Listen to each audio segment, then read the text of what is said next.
오늘 본문 말씀은 마가복음 15장 20절에서 32절 말씀입니다. 제가 읽겠습니다. 희롱을 다한 후 자색 옷을 벗기고 도로 그의 옷을 입히고 십자가에 못 박으려고 끌고 나가니라. 마침 알렉산더와 루포의 아버지인 구레네 사람 시몬이 시골로부터 와서 지나가는데 그들이 그를 억지로 같이 가게 하여 예수의 십자가를 지우고 예수를 끌고 골고다라 하는 곳에 이르러 보략을 탄 포도주를 주었으나 예수께서 받지 아니하시니라. 십자가에 못 박고 그 옷을 나눌새 누가 어느 것을 가질까 하여 제비를 뽑더라. 때가 제3시가 되어 십자가에 못 박으니라. 그 위에 있는 죄패에 유대인의 왕이라 썼고 강도 둘을 예수와 함께 십자가에 못 박으니 하나는 그의 우편에 하나는 좌편에 있더라. 지나가는 자들은 자기 머리를 흔들며 예수를 모욕하여 이르되 아하 성전을 헐고 사흘에 짓는다는 자여 내가 너를 구원하여 십자가에서 내려오라 하고 그와 같이 대제사장들도 서기관들과 함께 희롱하며 서로 말하되 그가 남은 구원하였을 때 자기는 구원할 수 없도다. 이스라엘의 왕 그리스도가 지금 십자가에서 내려와 우리가 보고 믿게 할지어다 하며 함께 십자가에 못 박힌 자들도 예수를 욕하더라. 할렐루야. 오늘 고난주간 월요일 우리에게 주시는 말씀은 마가복음 15장 20절에 32절까지 말씀, 구레네 시몬에 관한 이야기입니다. 억지로 십자가를 진 구레네 시몬이라는 제목으로 말씀을 나누겠습니다. 예수님께서는 채찍질을 당하시고 또 피를 흘리시고 몸이 많이 쇠약해지셨습니다. 로마 군병이 주변 사람을 지목을 했습니다. 대신 예수님의 십자가를 대신 질 사람을 지목했는데 그가 구레네 시몬이었습니다. 구레네 시몬의 입장에서 보면은 얼떨결에 예수님의 십자가를 지게 되어졌습니다. 그는 구경 나온 군종은 아니었고 그냥 다른 길을 가는 그런 사람이었는데 어쩌다 보니 예수님의 십자가를 대신 지는 것을 지목받아서 질 수밖에 없는 그런 상황이었습니다. 갑작스런 일에 저항이나 반항할 수 없는 그런 분위기, 당시에 로마군과 유대인 사이의 관계를 보여주는 것 같습니다. 강제 노역에 동원되어도 아무런 할 말이 없던 그런 상황의 시대였습니다. 불행한 일상을 자연스럽게 받아들이는 그런 분위기였기 때문에 이 구레네 시몬도 십자가를 지라고 했기 때문에 질 수밖에 없는 그런 상황이었습니다. 구레네라는 도시는 북아프리카 해변의 리비아에 위치한 도시입니다. 어떤 혹자는 이가 흑인 계열은 아니었을까라고 또 말하는 사람도 있습니다. 그럴 가능성도 실은 있습니다. 유대교로 개종한 그런 흑인들도 그 당시에도 상당히 많이 있었다고 사료에 얘기를 하고 있습니다. 당시에 유월절 지켰던 유대인들과 이방인 중에 그런 이들이 간혹 있었다고 합니다. 어쨌든 그는 유대인 디아스포라 공동체 출신으로 다시 예루살렘으로 돌아와서 살고 있었던 사람이었습니다. 그는 순례자는 아니었지만 예루살렘 거민으로서 이런 일들을 당하게 되었습니다. 익숙한 로마의 압제에 그냥 순응하게 되어지는 그런 상황의 연출이었습니다.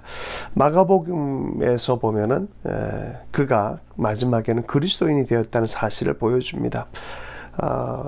시몬을 알렉산더와 루포의 아버지로 분명히 밝히고 있습니다. 알렉산더와 루포의 아버지, 로마서에 나오는 등장인물입니다. 그럼 어떻게 제자가 되었을까요? 무엇이 십자가 고통에 동참하게 했고 무엇이 시몬, 이 구레네 시몬을 변화시켰을까요? 예수 그리스도의 십자가에 동참하는 그의 마음 안에 어떤 일이 일어났을까요?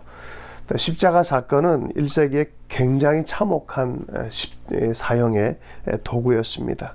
자주 있는 일이었습니다. 로마 통치의 아주 야만적인 처형법입니다. 이것이 사람들을 통제하는 수단이 되었었습니다. 30여 년 전에도 수천 명의 유대인들이 예루살렘 밖에서 십자가에 못 박혀 처형을 당했습니다. 수많은 사람들이 이것을 생생하게 기억하고 있습니다. 그런데 로마 제국의 사람들 또 문인들은 이 십자가를 많이 기록하지 않고 있습니다. 복음서만큼 이렇게 생생하게 기억한 곳이 없습니다. 역사적 사실임에도 불구하고 이렇게 생생하게 기록하지 않는 이유를 로마의 지식층들은 생각만 해도 끔찍하니 사람을 죽이는 것을 별로 이 서술하고 싶지 않은 교양인으로 스스로 생각했을 거란 겁니다. 어떤 영화를 보면은 사람을 죽이면서 악당들이 옆에서는 화려한 음악을 틀어놓고 스테이크를 먹는 그런 장면들을 보게 되어집니다. 아마도 십자가 처형을 하면서 스스로는 고상하게 여기는 그런 사회, 그런 영화의 단면과 같은 그런 사회가 로마가 아니었나 싶습니다. 이런 이중적 사고 안에서 십자가에 달린 또 인물들이 그들이 그렇게 존경스럽게 바라볼 만한 대상이 아니었기 때문에 반란군이라든지 노예라든지 그렇기 때문에 십자가에 대해서 얘기를 많이 하지 않았을 것이다 라고 말합니다. 자세히 생각해 보면은 이것은 로마의 정치적인 지배력이나 노예제도 사회를 유지하기 위한 아주 효과적인 도구였습니다. 십자가의 어두운 면이었고 권력을 유지하는 방식이었습니다. 로마에 있는 집권층과 또 많은 세대 안에 있는 집권층의 평화와 번영을 위해서 야만적인 잔혹한 십자가형에 의해서 유지하려고 하는 방식이었다는 것입니다. 여러분, 오늘날의 독재 국가도 마찬가지입니다. 고문을 행하고 감옥을 몰래 집어넣기도 하고 실종 사건이 일어나기도 합니다. 또 인종적인 청소를 했던 유고슬라비아라든지 또 지금 일어나고 있는 여러 가지 전쟁의 상황 안에 보면 침묵하는 폭력들이 너무나 많이 있습니다. 우리 70년대, 80년대 도시를 개발하기 위해서 이 노숙자들이라든지 거리의 아이들을 한꺼번에 또 데리고 가서 야만적인 일들을 행했을 때도 많이 있었습니다. 형제원 사건이라든지 사회적 실상을 덮어버리려고 하는 그러한 일들이 많이 있었습니다. 어쩌면 십자가는 정말 악을 가리워버리는 그러한 어떤 권력의 수단으로 사용된 그런 모습을 보게 되어집니다. 시몬은 어쨌든 시몬과 아들들은 나중에 그리스도 예수를 알게 되어지고 그리스도 예수를 전할 수밖에 없는 복음의 전달자가 되어집니다. 과연 이 과정 안에 사형당한 예수 그리스도, 희생당한 예수 그리스도를 통해서 그에게 어떤 일이 일어났을까요? 그가 그리스도인이 되었다는 것은 그 사형당한 예수 그리스도가 하나의 죄인이 아니라 사형당한 하나님이시고 희생당한 하나님에 대한 하나님의 이야기로 받아들였다는 것입니다. 그 현장에서 어떻게 이런 일이 일어났을까요? 시몬이 정말 본 것은 어떤 것이겠습니까? 로마 제국의 야만성에 예수님께서 보이신 모습을 통하여 하나님을 보게 된 것이라고 생각합니다. 많은 사람들이 또 로마 세계나 그때 당시 사람들은 예수님을 잊어버리고 싶고 끝내버리고 싶은 대상이었지만 결코 끝낼 수 없었고 수많은 사람의 기억 속에 지우려고 해도 지울 수 없는 그러한 복음의 역사를 보게 되어집니다. 시몬이 본 것을 따라서 우리가 상상해 보면은 매일 일어나는 이러한 폭력성, 십자가의 일들을 통해서 그냥 한 죄수가 죽어가는구나 정도가 아니라 무엇인가 마음 안에 깊이 새겨진 어떤 씨앗들이 있었을 것입니다.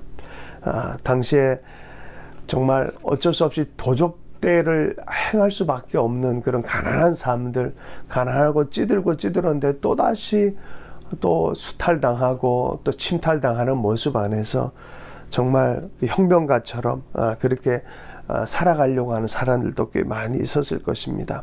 그런 많은 사람들 보았는데 분명히 시몬은 달리 무엇인가 보고 깨달은 게 있었습니다. 예수님께서는 마지막 순간에 내가 목마르다라고 말씀하셨습니다. 내가 목마르다. 군병에게까지 자비를 구할 수밖에 없이 낮아진 예수님. 무엇인가 버림받은 것 같은 깊은 절망감. 가장 약자와 가장 사회적으로 희생당하고 무력하게 아무것도 아닌 것처럼 죽어져야만 하는 그분을 바라보면서 무엇인가 마음에 변화가 생겼을 것입니다. 그런데 그가 마지막까지 했던 행동 중에 어떤 이 자기 생명을 끝까지 붙들려고 하는 그것이 아니라 무엇인가 끝까지 사랑하려고 하고 무엇인가 끝까지 사명을 붙들고 있는 모습을 보지 않았을까 생각되어집니다. 예수님께서는 목마르다고 하셨을 때 신포도주로 죄인들에게 고통을 경감시키는 그런 신포도주를 진통제로 제공을 하려고 했을 때 거부하셨습니다. 고통의 쓴 잔을 끝까지 마시기로 결정하셨고 끝까지 그 고통을 외면하지 않으셨습니다. 고통받는 사람들 또 고통의 모든 것들을 고통받는 사람과 끝까지 연대하셨고 고통을 외면하지 않고 끝까지 받아들이셨다는 것입니다. 그 고난을 겪으신 희생자의 모습, 그 왜 고난을 당하셨을까라고 했을 때 사랑 때문이다라고 주님께서 말씀하셨습니다. 끝까지 포기하지 않는 사랑, 그 사랑. 여러분 죽어가는 순간에도 바로 옆에 있는 사람을 배려한다는 것은 사람의 정말 인간적으로는 정말 도달할 수 없는 놀라운 사랑입니다. 끝까지 어머니를 부탁하고 끝까지 용서를 주변에 있는 사람들, 병사들까지 하나님 저들이 몰라서 그렇습니다. 저들을 용서해 주십시오 하는 배려와 사랑의 마음, 사랑과 배려를 끝까지 가져가는 로마 체제는 고통당하는 자를 빨리 끝내고 고통을 좀 끝내려고 했지만 그 고통 가운데도 예수님께서는 끝까지 사랑을 가지고 오시는 분이셨습니다. 그 마지막 순간에도 사랑을 포기하지 않는 그 모습 안에서 시몬 베드로에게 빛이 비추기 시작한 것입니다. 여러분, 예수님께서는 자신의 죽음을 받아들이셨습니다. 그는 자살처럼 그냥 도피의 수단으로 받아들인 것이 아니라 이것은 개인적인 죽음이 아니라 다른 사람들과 가장 깊은 연합함으로 연대 안으로 들어가는 여정이었습니다. 이 당시에 연약한 자들, 가난한 자들, 희생당한 자들, 정말 시대에 의해서 악으로 규정되어져서 희생당한 모든 사람들, 그들과 함께하는 자리 안으로 들어가셨습니다. 가난한 자들, 눌린 자들, 정말 죄인으로 이 딱지가 되어져서 몰려서 인생이 허무하게 끝나는 그 모든 자리까지 다 들어가셨습니다. 모든 죄 없는 희생자들과 동일시 하셨습니다. 예수님은 자원해서 이것을 받아들였고 다른 사람들이 로마 제국이 저지른 불의지만 이 모든 것들을 안으시고 정죄받는 죄인들과 하나가 되셔서 모든 희생자들과 함께 하셨습니다. 인간의 고난에 함께 해주셨습니다. 자, 이곳에서 사랑으로 인해서 고통당하셨고 또 고통 가운데서도 사랑하신 이 예수라는 분은 고통받는 모든 사람들과 함께 하시는 하나님의 사랑으로 드러났습니다. 사형수의 모습을 보고 구원자를 발견한다는 것은 놀라운 일입니다. 예수 그리스도의 죽음, 그 십자가를 바라보고 그 사랑의 하나님을 발견한 이 시몬은 참으로 복된 사람이었습니다. 우연히 짐을 진 것 같았는데 그의 영혼의 구원이 나타나고 그는 나중에 초대교회의 리더가 되어지는 그런 가문을 형성하게 되어졌습니다. 여러분, 예수님의 십자가를 따르는 일은 어떤 일일까요? 예수님께서 십자가의 길을 너희도 이제는 걸어야 되지 않겠냐라고 자기 십자가를 지고 따르라라고 말했고 내 길을 따르라라고 말하고 가난하고 연약한 자들을 함께 동일시하며 그들의 삶을 기억해서 잊지 않고 그들이 고립되어 살지 않도록, 갇혀 살지 않도록, 방치되어 살지 않도록 그들을 기억하며 그들을 끌어안으라라고 우리에게 말씀해 주는 줄로 믿습니다. 세상에는 잊혀지고 방치된 수많은 고난과 고통이 있습니다. 그 희생자들을 잊지 않기 위해 우리는 예수님과 함께 십자가의 길을 따라가야 합니다. 구레네 시몬이 본 것이 바로 이것이 아닌가 생각합니다. 우리는 십자가를 바라보며 무엇을 보고 계십니까? 우리의 마음의 깊은 곳을 동일시하며 아픔을, 눈물을 닦아준 예수님을 바라보면서 우리도 그러한 길을 함께 걸어가길 원합니다. 주신 말씀 붙들고 기도하도록 하겠습니다.